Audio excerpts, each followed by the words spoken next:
요즘 사는 게 힘들고 지치고 스트레스 받아서 혼자 끙끙 앓고 계신가요? 세상이 참 마음처럼 안 되죠? 저도 깊이 공감합니다. 그래서 어떻게 하면 이 힘든 상황을 조금이나마 극복하고 행복으로 나아갈 수 있을지 고민을 해보니까 딱 세 가지로 말씀드릴 수 있을 것 같더라고요. 그게 뭘까요? 바로 수용, 몰입, 만끽 플러스 알파인데요. 이 플러스 알파는 말 그대로 보너스 같은 느낌이라 세 가지를 먼저 말씀드리고 그 다음에 말씀드려보도록 하겠습니다. 듣기만 해도 여러분의 힘든 상황을 나아지게 해줄 세 가지 지금 전해드릴게요. 자, 여러분, 어느 선생님 한 분과 학생들이 야외 수업을 하고 있었나 봐요. 그런데 큰 바위가 하나 있었대요. 그걸 본 선생님이 학생들에게 이렇게 물어봅니다. 얘들아, 저 바위 무거울까? 학생들이 이렇게 대답하죠.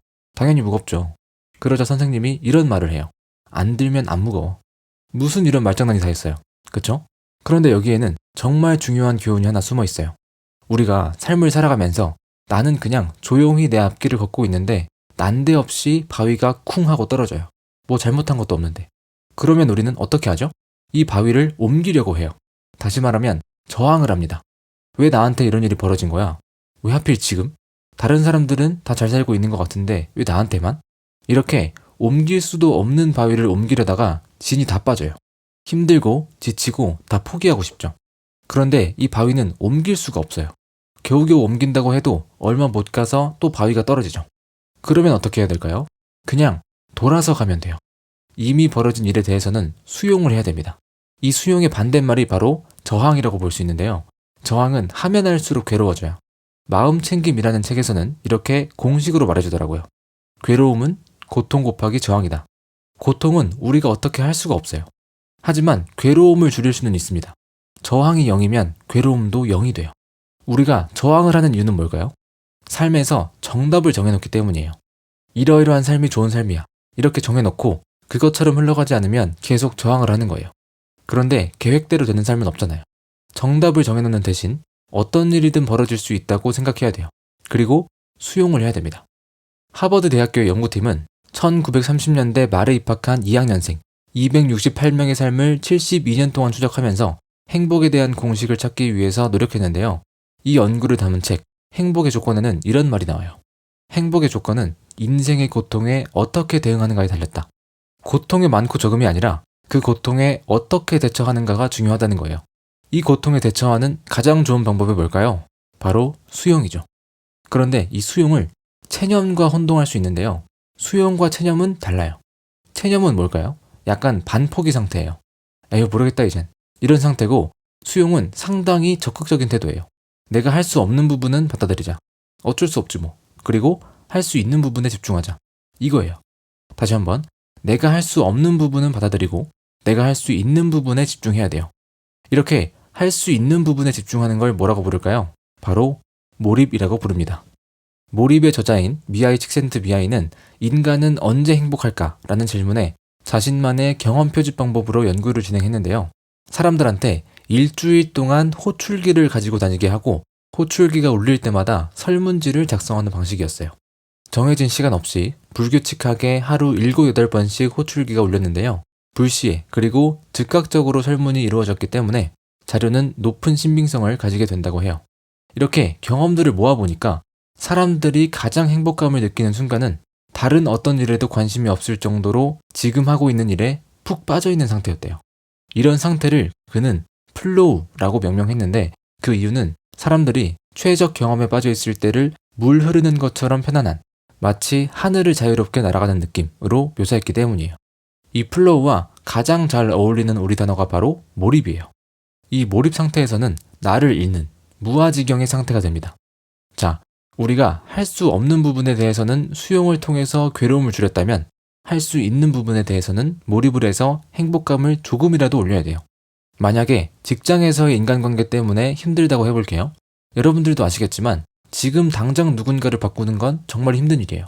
이거는 수용을 해야 됩니다. 받아들여야 돼요. 그러면 어디에 집중해 볼 수 있을까요? 먼저 일단 해볼 수 있는 데까지는 해볼 수도 있겠죠? 예를 들면 데일 카네기의 인간관계론을 읽고 인간관계를 좀 나아지게 해볼 수도 있을 거예요. 그런데 이렇게 해봤는데도 안 된다? 그러면 내가 하는 일에 몰입을 해보는 거예요. 그러면 어떻게 될까요? 내 능력이 올라가요. 내 능력이 올라가면 회사랑 협상을 해볼 수도 있는 거고 이직을 고려해 볼 수도 있는 거예요. 이게 바로 몰입의 마법이에요. 몰입의 조건과 성장의 조건이 같거든요. 몰입은 언제 일어날까요? 과업이 내 수준보다 약간 높을 때.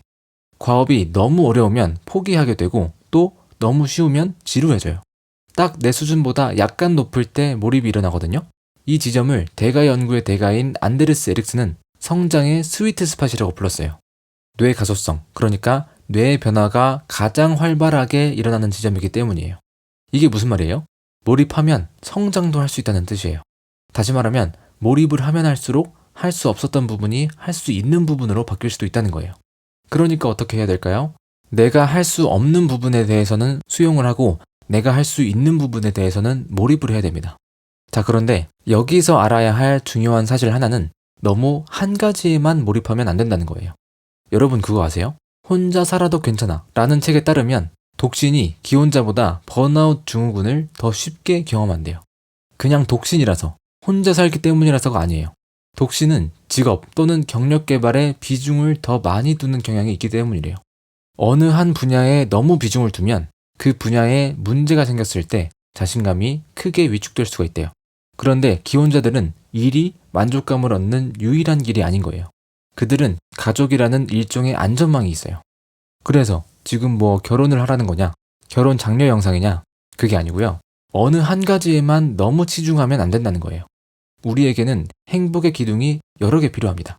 다시 한번, 우리에게는 행복의 기둥이 여러 개 필요해요. 그래서 우리에게는 몰입과 더불어서 만끽이 필요합니다.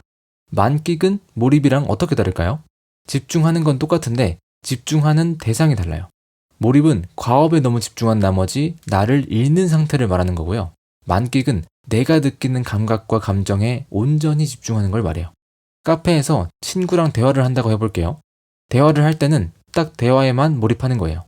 그런데 대화를 잠깐 멈추거나 커피를 한 잔 마실 때 또는 디저트를 먹을 때, 바깥 풍경을 구경할 때 잠시 이 순간을 만끽해보는 거예요.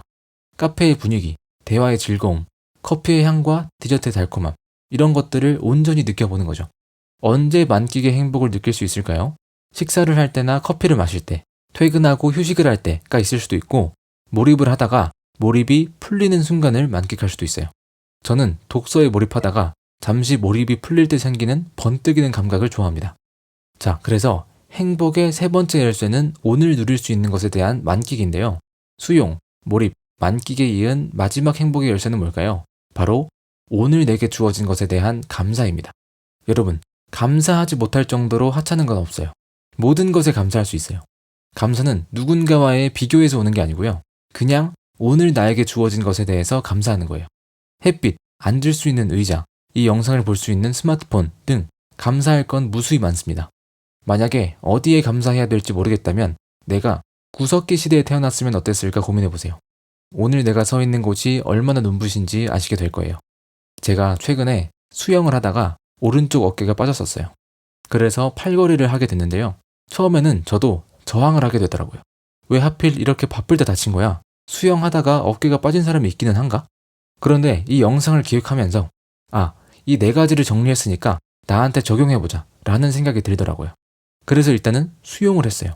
이미 벌어진 일이고 오른팔은 당분간 못 쓰겠구나. 그 다음엔 어떻게 했을까요? 할 수 있는 부분에 집중했어요. 신에게는 아직 왼팔이 남아있사옵니다. 왼손으로 젓가락질하고 왼손으로 양치도 하고 키보드도 왼손으로 치고 또 키보드로 치기 힘든 건 받아쓰기 기능도 써보고 하면서 어찌됐든 해냈습니다. 밥을 먹을 때나 간식을 먹을 때는 오늘 누릴 수 있는 것에 대해서 만끽하기 위해 노력했고요. 저를 도와주는 우리 가족들과 다친 걸 알릴 수 있는 친구가 있음에 감사했고 일을 간편하게 할 수 있게 해주는 스마트폰과 노트북에도 정말 감사하더라고요. 그래서 꼭 여러분들도 이 네 가지를 실천해 보셨으면 좋겠습니다. 딱 네 문장으로 정리해 볼까요?